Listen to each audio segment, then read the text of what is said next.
Good morning, good afternoon, or good evening, and welcome to the Global Career Forum, the international online recruiting event organized for the MBA students from top business schools.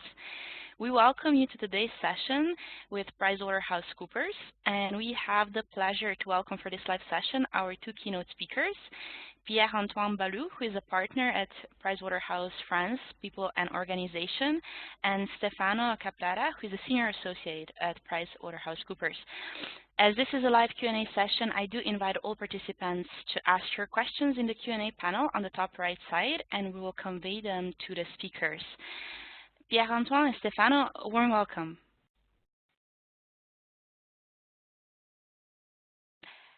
In a very short time. And in the meantime, I can start introducing a bit our main topic. And as Pierre-Antoine will join us, will drive us through the main key topic. Okay, hi. Hi, everybody. Sorry, I'm a little bit late. Okay. Did you introduce yourself? Yeah. They have been quickly introduced. So Pierre-Antoine is the partner leading the People and Organization team from France and Africa Francophone, so the Francophone part of Africa. And we can start introducing a bit our main topic. Okay, wonderful. So, hi, everybody. Glad to have you here. As Stefano said, so I'm a partner in charge of People and Organization. For France, it's a community of roughly 300 professionals working on people and organization issues. And it's a top priority for us because we are very much involved on transformation projects, and the people and organization topics and issues are at the very core of what we do. Therefore, it's a strategic priority for our firm to grow this business and this practice. I myself, I did an MBA also at the ACP Europe 15 years ago, so it's been a long time already. And I've got a diploma from Oxford Said Business School. So I know a little bit, what you have been through.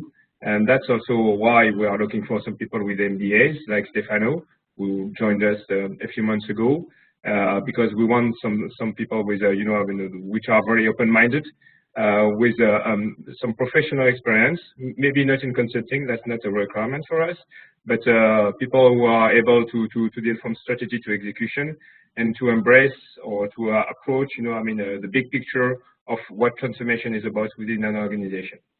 Okay? Great. So I think we can give a couple of numbers about why people and organization is so crucial, especially in PwC. Yeah, so every year we do a survey called the CEO survey, where we try to interview roughly 1,500 CEOs across the globe in order to test what are their priorities and what are the threats also they perceive on the market, and especially in order to deliver that strategy. What is coming out very clearly that 80% of the CEOs that we have interviewed this year are saying they are very concerned about availability of key skills. What does that mean? It means that they think that a lot of the jobs or activities will be directly impacted by technology, automation, artificial intelligence, AI, so RPA, robotic process automation, and so on. Therefore, they expect a major shift in terms of competencies, jobs, and requirements. In addition, up to 30% of productivity gains could be achieved through technology, and that is, of course, triggering a big question whether, what do we do with the people, impacted by this automation, and should we upskill them? Should we try to retool these people to make sure they can, be in line with the strategy and find a new job within the company? Should we do that, just by ourselves as a company, or should we try to create a community of different companies at a regional level, to discuss, whether that could be some swaps and exchange of people and so on? So this is something which is very important, and it's very it's a priority for the CEOs. Maybe a last point, if you allow me. Is that roughly we estimate that also there will be 20% of new jobs created in organization. In the next 5 years, between 20 to 25% of the jobs we will have in organization are not here yet. And if we look at what's going on, if I take the example of consulting, I mean, a few years ago we had no UX designers and people working on our client or employee experience, and now it's a top priority for us, and we are recruiting very heavily in that side. So I mean, typically, I mean, because of automation and because also of new ways of working, there will be new jobs created. And all this is creating a big momentum, and I would say a burning platform for CEOs to address the people issues and to make sure they invest on that subject. Okay, great. Switching on, there are a couple of points that have been emerged also in through some studies carried out by Strategy End, which is the strategic branch of PwC, and especially this kind of chart that explain why culture and why things related to the human factor are so central and core in the business world, in the market. Yeah, it's very clear now. I mean that culture is also a top priority. So we talked about jobs and competencies, but there is a recognition now that culture is shaping the future of the company and might be more important on long-term success than the operating model of the strategy. At least that's what 60% of the CEOs that we interviewed are saying, that culture is more important for them than strategy operating model on a long-term basis. And that of course we do a lot of changes in terms of strategy and operating model. You got to be reactive, and I would say there is kind of a constant change within the organization. But you got to build a sustainable culture, given the fact also that there'll be a lot of uncertainties in terms of, organization and impact of technology, as I said. So in order to prepare yourself as an organization to face all this uncertainty, you need to have a strong, I would say, culture as a strong basis in order to make sure that you can engage people and you get a better sense of belonging also. So we've got a lot of jobs and a lot of projects at the moment with major companies in order to change the culture, or at least to make sure that they can capitalize on the existing pieces of culture and try to build a common platform for culture in order to prepare the future. Top companies in the banking industry, in the oil and gas industry are recruiting us in order to support them to do that at a company-wide level. And since we are a very international firm, we have got the footprint in order to support them on very large-scale processes. Okay, great. Maybe you mentioned before, but it would be interesting to have a look to our practice in terms of number and in terms of what's going on. Yeah, so I mean, I guess all of you guys know PwC, at least the brand, and given the fact that we've got 200,000 people across the globe, we do a little bit more than $40 million of revenues in all the lines of services.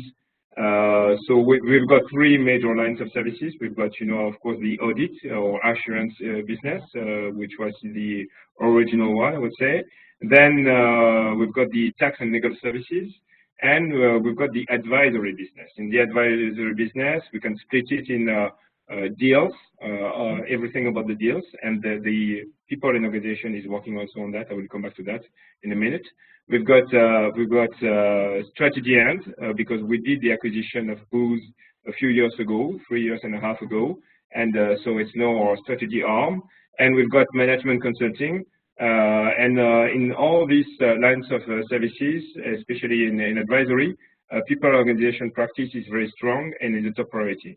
So as a consequence, we've got 10,000 people working in the network across the globe in people organization. And we've got a very regular ranking which position ourselves as a firm as one of the best for people organization and change management issues. And we are very proud of that. I would really understand. So what are the main and key drivers of people in the organization? If you need to describe the vision and the strategy of this department, Yeah, so we try to agree and make some alignment in the network on what we call strategic avenues, right? So we've got 5 strategic avenues, and we've got also some what we call enablers, so that are, components of the offer which are supporting, these avenues. So if I go around the clock, I would start with the strategic workforce planning. So as I said, there will be a tremendous impact in all the industries because of automation, IA, and so on. Therefore, there is a need for anticipation, I would say a prospective approach, whether, how deep will be the change and what kind of jobs will be impacted, what kind of jobs do we need to deliver the strategy tomorrow, and therefore, what do we do in terms of supporting people within the organization in terms of upskilling. So that's a very strong topic, and most of the CEOs we are dealing with, it's the top priority for them. Cultural transformation, I just talked about it, so I will not spend a lot of time, but definitely it's a top priority also for us.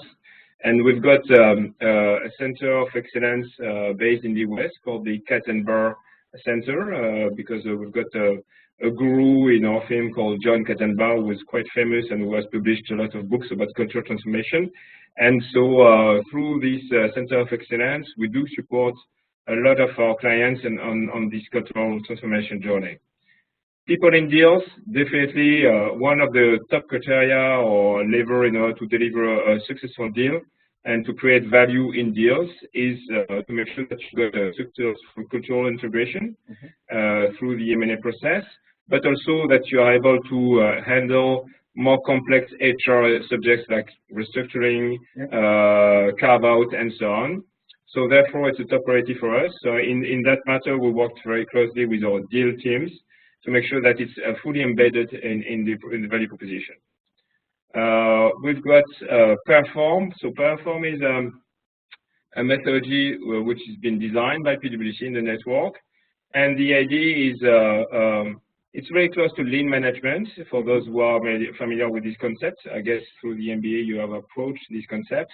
The idea is to boost and to increase the productivity without changing the processes of the organization, but just by changing the behavior of the frontline managers, the first-line managers who are dealing with the teams. So we've got a process and a setup where we coach for 12 weeks all the managers in an entity or business unit for 12 weeks. Every week we introduce a new tool.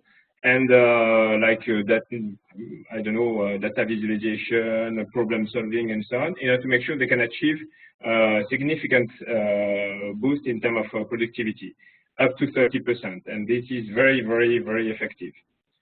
And last but not least, I mean, of course, to support all this transformation about human capital, people, and so on, culture, you need to have a more nimble, more agile HR function. So we've got to prepare what we call the HR of the future. And that is very much linked also to the fact that, in a lot of organizations, a lot of companies, there is a lot of data available around people, but they are not exploited correctly. So therefore, we work very closely with our data analytics team, to make sure that we can identify some patterns, trends, using data analytics, to make sure that, we can have a more appropriate and more effective strategy in terms of people. Great, thank you. So anytime you can see also that on the side of the slides there are some cases, and since I was in your shoes a few months ago, I can say, and every MBAs are quite interested in what does it mean, what really we are doing. So you can even, I think you skimmed it. So if you have any question at the end of during the Q&A, you can ask us what does it mean really to plug in what Pierre-Antoine explained now into a real project. Going on, I would like to switch to the 4 enablers that I think can give a dimension of what is people and organization. Yeah. So, well, I mean, every time you implement a new organization, you try to deliver transformation of an operating model. Change management is, of course, I mean, a key success factor and a core element of the transformation. Nevertheless, change management has very much evolved, and so we have, I would say, reviewed in depth, the process of delivering change and making sure that change stick within the organization. To do so, I mean, before you had a lot of training, communication, seminars, and so on, which is good. It is still relevant. But sometimes, first of all, it was too late in the process. So we are changing that and making sure that, change is a core component at the early stage of the transformation process to make it more strategic, first of all. And then we use a lot of technologies like platforms, to create some communities with a more a systematic participative approach with bottom-up, to create some debates. For instance, we did deliver a major project for a client, and we had a debate with more than 7,000 people across the globe using analytics and so on to make sure that, people also can co-construct the new organization. So change is changing, if I may, and so that's why it's a core component of our offer. The second one is about organizational design. So organizational design is, of course, something which is at the core of what consulting firms do. But now we've got agile methods, Scrum. We've got a lot of companies using holacracy, trying to use some, very flat organization where the role of the manager is very different, where the role of the top and the leadership is very different, where the rules and the way people tend to behave are different, and so on. And in order to design this organization, you need, to make sure you anticipate all these impacts. So we work very much on the design per se, but also in to simplify the organization. We observe that, especially in top corporate organizations, there's a level of complexity which is hampering, or I would say diminishing, reducing the effectiveness. So we try to work on delayering, we try to work on simplification of roles and responsibilities, and changing the role of managers in the organization. Third is employee experience, and that came up very recently from one of our surveys as a top priority also in the HR space. The idea is to say, well, when you got an employee, this employee has got a journey with the company. So he's going through step by step, from the recruitment to becoming, I don't know, a manager or going for mobility and so on. So during the life of an employee, there are some moments of truth in the journey where, you know that, if you deliver the right answer, you will get, more commitment, more engagement, more sense of belonging from the employee. And in the opposite, if you miss these deadlines or this milestone, then, you've got a high level of attrition rate, for instance, and that costs a lot to the company. So we work a lot on employee experience using some concept as design, to make sure that we can test new approaches, and once again, it's a very participative approach, and it's very effective. And last but not least, all these elements are sustained by HR tech. So you got, of course, major solutions such as Workday, SuccessFactors, and so on, which are SaaS applications. So we are no more in the world of the ERPs like we used to be before. So you got these kind of platforms which are web-based as SaaS solutions, but also there's a lot of startups working in the field of the HR tech, and there's a whole ecosystem of very innovative startups trying to develop solutions in order to use artificial intelligence, in order to predict mobility, in order to identify the talents as early as possible, and so on. So we work quite a lot in connection with these guys. Great. I'm just conscious about time, so I want to switch to the part of where we're looking for, and then we can have a look to, we can give the space and get the floor for eventual Q&A. Sure. Okay? Yeah, so I mean, very quickly, as you can see, I mean, we are touching a lot of very strategic points for organization. So we are looking for people passionate about organization design, change management, and also the human factor in organization. Given the fact, I mean, it's certainly, I mean, if you take an organization, there's a hardware and a software, if I may. So we are looking for people also interested by the software part of the organization. And so that's why we are looking for also MBA candidates, because very often you got a previous experience, you are familiar with the complexity of organization, and you've been interacting with HR, but not only, but you have also maybe sometimes a manager experience. And therefore, we think that this brings a lot of relevance in terms of experience, to deliver some value for our clients. So we are looking for people with this kind of background, to manage complex projects and also to deal with the relationship of our clients, because well, it's not only delivering projects, it's also building trust with the clients, which is very important. So we need some people who are able also to interact with the C-level, the C-suite, in order to convince and build this relationship. Right. Zana, do you want to share with us a few questions that are emerging, since we have a few minutes, and then we can go through an additional slide if we have a bit more time? Yes, perfect. We do have a few questions. First one is coming from Malau from Johns Hopkins Carey Business School, who is asking, as someone who values corporate social responsibility highly, can you tell me some projects that PwC consultants have an opportunity to work on that make an impact realms of green energy and community engagement?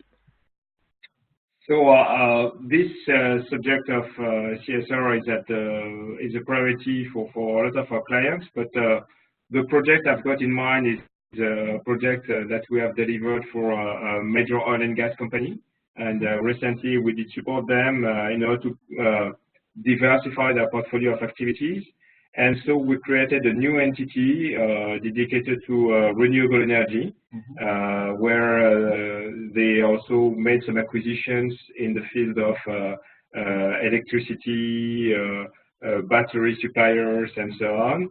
And so we have been, as a firm, supporting them in the design of the new organization, in the sizing of this new organization, and on the deal side, we supported them the acquisition of this new these target entities, to build this organization, this business unit, and now we are working on the cultural aspect. Thank you. So next one. Excellent, many thanks. Next question comes from Prem Chandra from St. Louis Business School. In your opinion, what are the two biggest challenges that PriceWC is facing in North American market today? Well, in North America, I mean, we are very big. So, I mean, of course, we've got all the challenges of a big organization. I must say that, the fact that we are well known as an assurance or audit player, I mean, the brand is very well known, but sometimes people tend to perceive us, as relevant on finance, risk, regulatory issues, and maybe it's less, I would say, obvious that we are dealing with these people and organization subjects, for instance. So we've got to educate the market, but I think that in the US, especially, things have changed, and now we are in a leading position, so I'm very confident. Thank you very much. A next question would be, on average, how long do people stay in the same position? How does PwC promote career evolution and change? So we've got a process like all the consulting firms, and in average, you stay in the same position for 3 years. We encourage also international mobility. So there is a lot of, I mean, as we said, we've got a presence and a footprint in more than 130 countries. So there is obviously room for mobility, and we definitely try to support these kind of initiatives. And in terms of, I would say, climbing the ranks, you stay in a role for 3-4 years max, and every year you got an assessment. Well, I mean, after a few years, you've got some, I would say, fast track, where if you are identified as a talent, where we prepare people to become directors and partners. Excellent. Many thanks. Next question is, if you are looking for MBAs primarily in the human capital management area, and would you also be looking for MBAs to work in other areas as well? Yes, absolutely. I mean, I'm in charge of people and organization, so that's why we're promoting this. But we are recruiting MBA, and we've got MBAs in many different entities of the organization. In deals, for instance, we've got a lot of MBAs. In strategy end, which is dedicated to strategy. In the finance function, we've got a lot of MBAs. So yeah, I mean, in technology, we've got the technology is becoming quite big for us also. So yeah, I mean, MBAs are definitely, I mean, all around and a priority in terms of recruitment for the firm. Great, thank you. What do you look for in your MBA hires, and perhaps what do you look for today that you didn't necessarily look for 5 years ago? I think we have achieved some kind of level of maturity in terms of developing the consulting, that we are aware that supporting and delivering a transformation project or executing a strategy is a very complex matter. So we are looking for people that have this broad scope of understanding what business is about.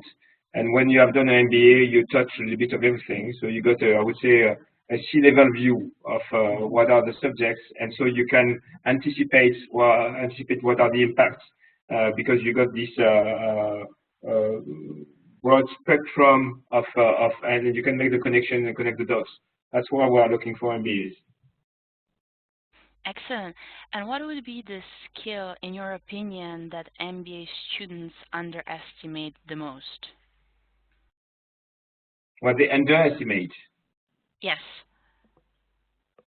Well, I think, you know, what is, I would say, difficult when you come from the corporate world and you join, for instance, you know, I mean, a consulting firm, is the posture of being a consultant. Because you are close from your clients, but you are not a part of the company. Therefore, I mean, it's not that easy to find the balance between, you know, okay, I'm very supportive, I'm trying to help, but after all, I've got a contract and we are doing business. I've built trust and relationship, but still, I need also to make sure that we can gain some new projects, and you got to develop some kind of business acumen. So it's a fine balance. Yeah. And the more you grow in this business, the more, of course, the business development part is important. But still, you got to build trust. So I mean, it's I think that requires some time, you know, to adjust. Perfect. Thank you. In terms of your work, what proportion of the client work is in English, or is it primarily in French? So I would say that here in France, I would say 50% of our jobs are in English, because we are dealing with a lot of international companies. I mean, right now, Stefano, I mean, is working with a very international company. So we've got a lot of people that are not speaking French. I think, you know, I mean, of course, it's better if they learn French in the process of coming to France, which is an opportunity also to taste the quality of life in France, which is not bad. But yeah, most of our clients are international organizations where English is a prerequisite. Okay, maybe just a last question, since I'm just conscious about time. Excellent, thank you. The last question would be that consulting often requires significant travel, but in France, clients are oftentimes based in Paris. What is the level of travel that one can expect, and does that percentage increase or decrease as one moves up in the organization? Well, it depends on the clients you have. I mean, if you work in the financial services industry, you travel between Paris and London and New York and Singapore sometimes. So, I mean, if you work in some other industries, in the energy business and so on, I mean, You can go sometimes to Africa or to some places like that, which are a bit more exotic. But I think that, you know, I must say it's very different from one project to another. You will have to spend, I think, 60% of your time in Paris, at least, because I mean, especially France is a very centralized country. Therefore, a lot of headquarters are based in Paris or around Paris. So 60 to 70% in Paris. Then you can have some projects. You know, I mean, if you work for Airbus, you got, you know, I mean, operations in Toulouse, I mean, Munich, and so on. So you got to commute and travel. Yeah, it depends on the clients you have, but most of the time in Paris. Excellent. So perhaps just before we conclude today's session, any last-minute advice to the future applicants for the MBAs? Yes. I think that, you know, when you do an MBA, you touch a lot of things, but I think the trick is that, you know, you must remain humble because you got still a lot of things to experiment. And having an MBA or doing an MBA is a chance, of course, and that prepares you well. But especially if you go to leadership positions, you must remain very humble. And if you enter a new business like consulting, you got to be open and try to be a constant learner. Excellent. Well, thank you both for your time today and sharing more about the opportunities at PwC. And to the candidates, the recording of the session will be available on the event website within a few hours. Thank you again. Thank you. Bye-bye. Thank you. Bye-bye. Bye.